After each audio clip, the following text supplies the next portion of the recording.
This is a TLC recording. Pride and Prejudice by Jane Austen. If Elizabeth, when Mr. Darcy gave her the letter, did not expect it to contain a renewal of his offers, she had formed no expectation at all of its contents. But such as they were, it may well be supposed how eagerly she went through them, and what a contrariety of emotion they excited. Her feelings as she read were scarcely to be defined. With amazement did she first understand what he believed any apology to be in his power, and steadfastly was she persuaded that he could have no explanation to give, which a just sense of shame would not conceal. With a strong prejudice against everything he might say, she began his account of what had happened at Netherfield. She read with an eagerness which hardly left her power of comprehension, and from impatience of knowing what the next sentence might bring, was incapable of attending to the sense of the one before her eyes. His belief of her sister's insensibility she instantly resolved to be false, and his account of the real, the worst objections to the match, made her too angry to have any wish of doing him justice. He expressed no regret for what he had done which satisfied her. His style was not penitent, but haughty. It was all pride and insolence. But when this subject was succeeded by his account of Mr. Wickham, when she read with somewhat clearer attention a relation of events which, if true, must overthrow every cherished opinion of his worth, and which bore so alarming an affinity to his own history of himself, her feelings were yet more acutely painful and more difficult of definition. Astonishment, apprehension, and even horror oppressed her.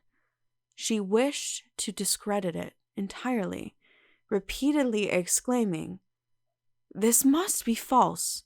This cannot be. This must be the grossest falsehood." And when she had gone through the whole letter, though scarcely knowing anything of the last page or two, put it hastily away, protesting that she would not regard it, that she would never look in it again. In this perturbed state of mind, with thoughts that could rest on nothing, she walked on, but it would not do. In half a minute the letter was unfolded again, and collecting herself as well as she could, she again began the mortifying perusal of all that related to Wickham, and commanded herself so far as to examine the meaning of every sentence. The account of his connection with the Pemberley family was exactly what he had related himself, and the kindness of the late Mr. Darcy, though she had not before known its extent, agreed equally well with his own words. So far each recital confirmed the other, but when she came to the will, the difference was great.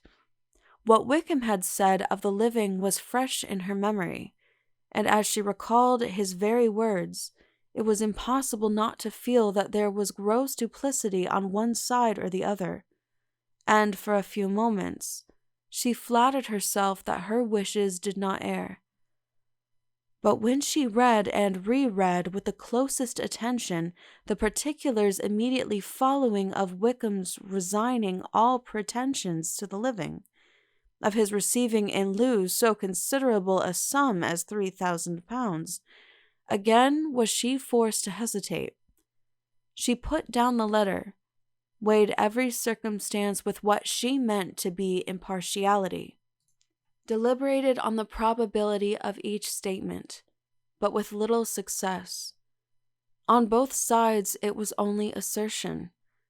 Again she read on, but every line proved more clearly that the affair, which she had believed it impossible that any contrivance could so represent as to render Mr. Darcy's conduct in it less than infamous, was capable of a turn which must make him entirely blameless throughout the whole. The extravagance and general profligacy which he scrupled not to lay at Mr. Wickham's charge exceedingly shocked her, the more so as she could bring no proof of its injustice.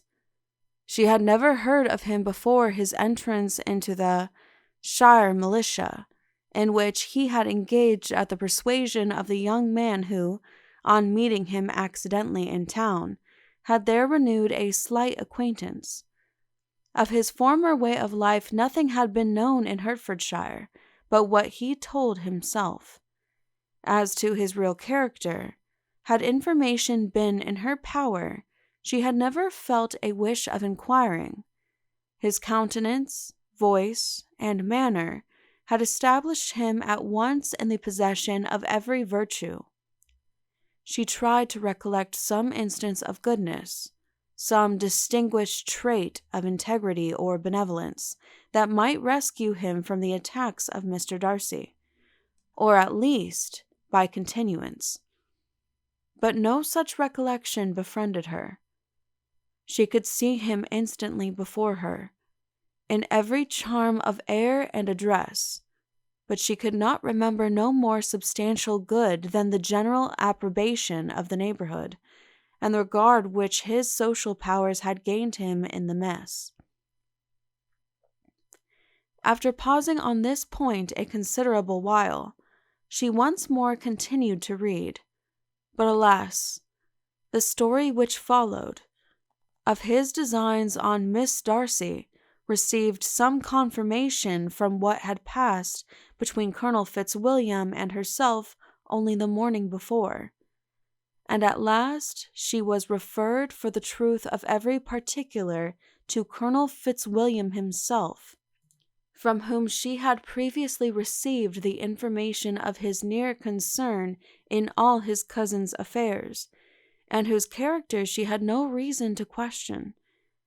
At one time she had almost resolved on applying to him, but the idea was checked by the awkwardness of the application, and at length wholly banished by the conviction that Mr. Darcy would never have hazarded such a proposal if he had not been well assured of his cousin's corroboration.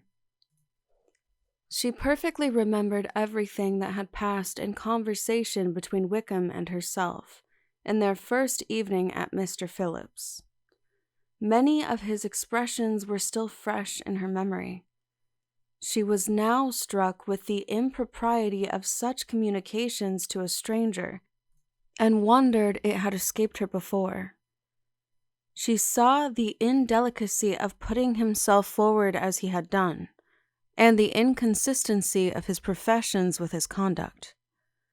She remembered that he had boasted of having no fear of seeing Mr. Darcy, that Mr. Darcy might leave the country, but that he should stand his ground. Yet he had avoided the Netherfield ball the very next week.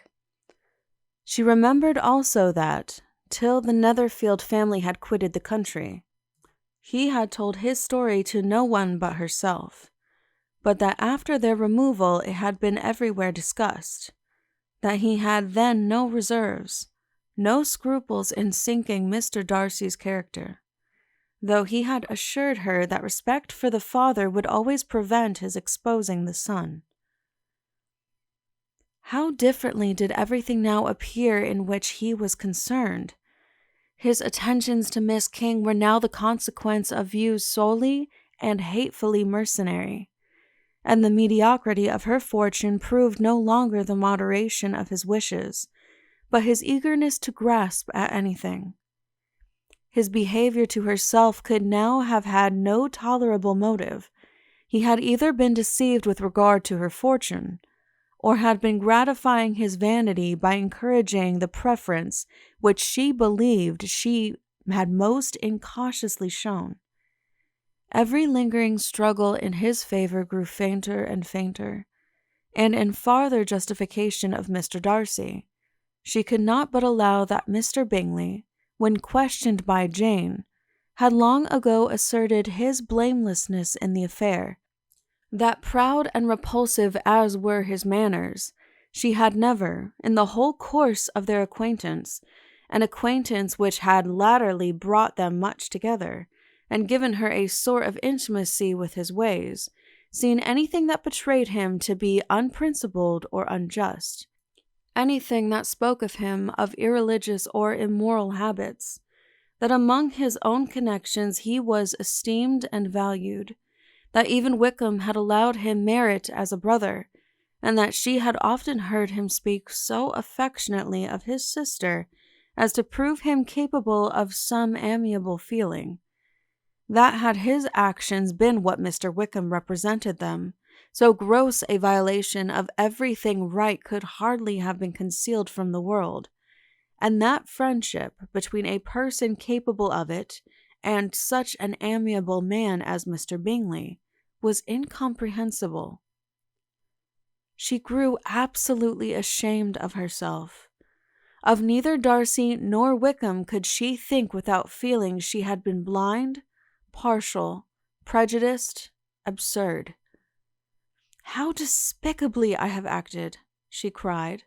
"I, who have prided myself on my discernment, I, who have valued myself on my abilities, who have often disdained the generous candor of my sister and gratified my vanity in useless or blamable mistrust. How humiliating is this discovery! Yet how just a humiliation! Had I been in love, I could not have been more wretchedly blind. But vanity, not love, has been my folly. Pleased with the preference of one and offended by the neglect of the other, on the very beginning of our acquaintance I have courted prepossession and ignorance, and driven reason away where either were concerned. Till this moment I never knew myself."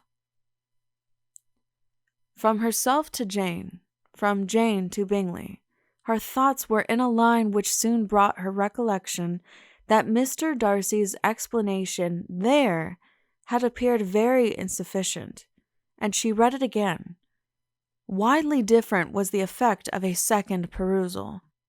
How could she deny that credit to his assertions in one instance which she had been obliged to give in the other? He declared himself to be totally unsuspicious of her sister's attachment, and she could not help remembering what Charlotte's opinion had always been. Neither could she deny the justice of his description of Jane. She felt that Jane's feelings, though fervent, were little displayed, and that there was a constant complacency in her air and manner not often united with great sensibility. When she came to that part of the letter in which her family were mentioned in terms of such mortifying yet merited reproach, her sense of shame was severe. The justice of the charge struck her too forcibly for denial, and the circumstances to which he particularly alluded as having passed at the Netherfield ball, and as confirming all his first disapprobation, could not have made a stronger impression on his mind than on hers. The compliment to herself and her sister was not unfelt. It soothed, but it could not console her for the contempt which had thus been self-attracted by the rest of her family. And as she considered that Jane's disappointment had in fact been the work of her nearest relations, and reflected how materially the credit of both must be hurt by such impropriety of conduct, she felt depressed beyond anything she had ever known before. After wandering along the lane for 2 hours, giving way to every variety of thought, reconsidering events, determining probabilities, and reconciling herself, as well as she could, to a change so sudden and so important, fatigue, and a recollection of her long absence, made her at length return home, and she entered the house with the wish of appearing cheerful as usual, and the resolution of repressing such reflections as must make her unfit for conversation. She was immediately told that the two gentlemen from Rosings had each called during her absence. Mr. Darcy, only for a few minutes, to take leave, but that Colonel Fitzwilliam had been sitting with them at least an hour, hoping for her return, and almost resolving to walk after her till she could be found. Elizabeth could but just affect concern in missing him. She really rejoiced at it. Colonel Fitzwilliam was no longer an object. She could think only of her letter. End of Chapter 6. Please click the link below to continue on to Chapter 37. This has been a TLC recording. Thank you for listening, and please be sure to subscribe.